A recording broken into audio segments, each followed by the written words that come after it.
আসসালামু আলাইকুম।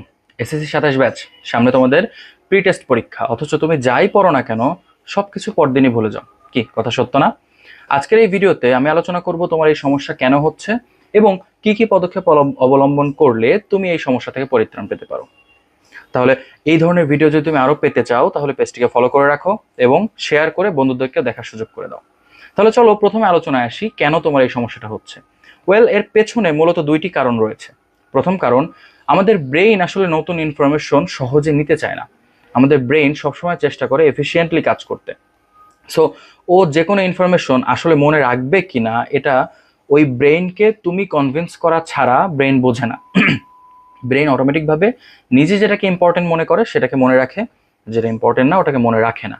So you have to make yourself understand যে এই জিনিসটা ইম্পর্টেন্ট। তার মানে তোমাকে ওই জিনিসটা ব্রেনকে বোঝাতে হবে যে এটা আসলে ইম্পর্টেন্ট একটা জিনিস, সো তোমাকে মনে রাখতে হবে, আদারওয়াইজ তোমার ব্রেন কিন্তু মনে রাখবে না। দ্বিতীয় যে কারণটা সেটা হলো এবিংহাউস ফরগেটিং কার্ভ নামে একটা রিসার্চ আছে, একটা কার্ভ আছে যেটা সায়েন্টিফিক্যালি দেখানো হয়েছে যে মানুষ কোনো জিনিসকে মুখস্থ করা বা পড়ার 20 মিনিট পর থেকে 80% পর্যন্ত ভুলতে পারে। মানে 20 মিনিট পর 80% জিনিস, 20% জিনিস ভুলতে পারে, 80% সে মনে রাখে। এরপর থেকে গ্র্যাজুয়ালি সে কিন্তু ভুলতেই থাকে। এই কার্ভ নির্দেশ করে যে মানুষ আসলে সময়ের সাথে সাথে কোনো জিনিস ভুলতে থাকে আনলেস তারা সেই জিনিসটাকে বারবার রিভিশন দেয়। যদি একবার পড়ে তাহলে ভুলতে থাকবে। তাহলে এখন এই সমস্যা থেকে তুমি কিভাবে পরিত্রাণ পেতে পারো, কিভাবে এই সমস্যা তোমার সাথে যেন না হয় সেটা তুমি ইনশিওর করতে পারো? প্রথমত তোমাকে যেটা করতে হবে সেটা হলো শুধুমাত্র পড়া যাবে না, যে কোনো জিনিস পড়ার সাথে সাথে ওটা লিখতে হবে। এখন কিভাবে লিখবে? ফর এক্সাম্পল, তুমি ধরো একটা বাংলা আহ, পুরো গল্প পড়েছো, পুরো গল্প লিখবা বা পুরো কবিতা পড়েছো সেটা লিখবা না, দরকার নেই।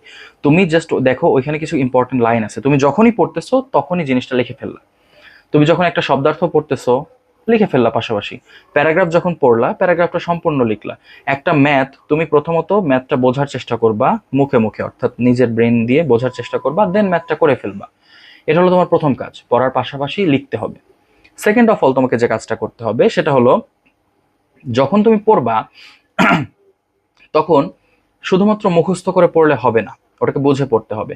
ওই যে প্রথম পয়েন্ট আমি বলেছিলাম যে আমাদের ব্রেইন আসলে এফিসিয়েন্টলি কাজ করতে চায়, দেয়ারফর আমাদের ব্রেইন নতুন কোনো ইনফরমেশন নিতে চায় না।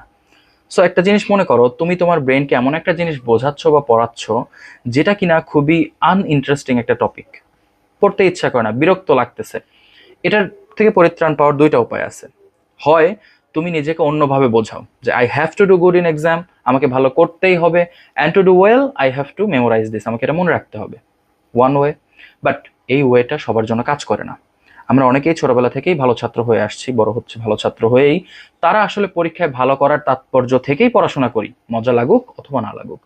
But most of our students, আমরা যারা বেশিরভাগ আছি, তাদের কিন্তু কোনো জিনিস ইন্টারেস্টিং না লাগলে, কোনো জিনিস ভালো না লাগলে পড়তে ইচ্ছা করে না। এখন তুমি বলো, কোনো জিনিস না বুঝে মুখস্থ করলে কি সেটা ভালো লাগবে?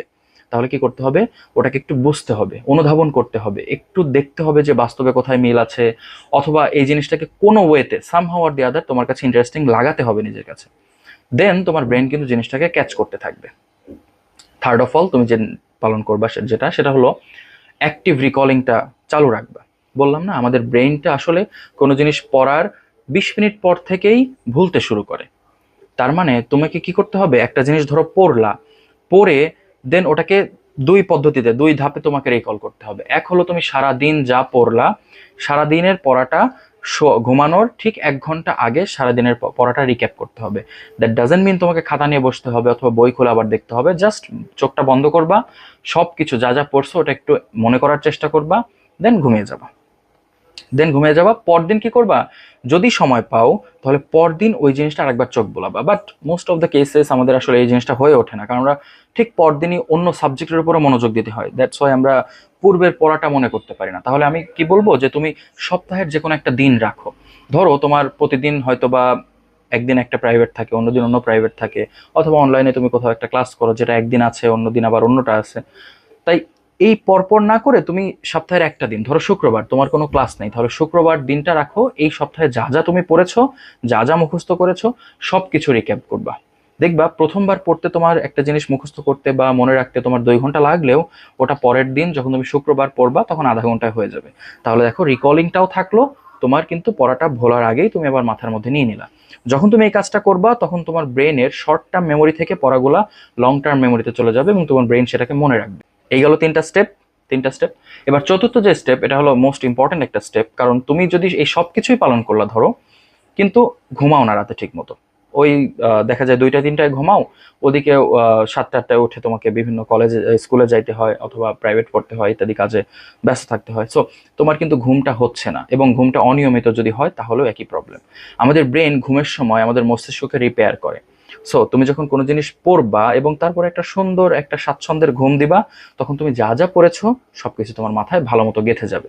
এবং যা গাঁথবে না, যা মনে থাকবে না, তা তো আবার ওই যে ফ্রাইডে যে কোনো একটা দিন বের করে তুমি তো পড়তেছো, দ্যাটস ওয়াই তখন আবার মনে থাকবে। সো ঘুমটা এখানে অনেক বেশি ইম্পর্টেন্ট। আমরা অনেকে মনে করি যে ঘুমাইলে আমাদের পড়ার ক্ষতি হবে, but the ultimate truth is তুমি যদি পড়ো কিন্তু ঠিকমতো না ঘুমাও, তোমার কোনো লাভ হবে না।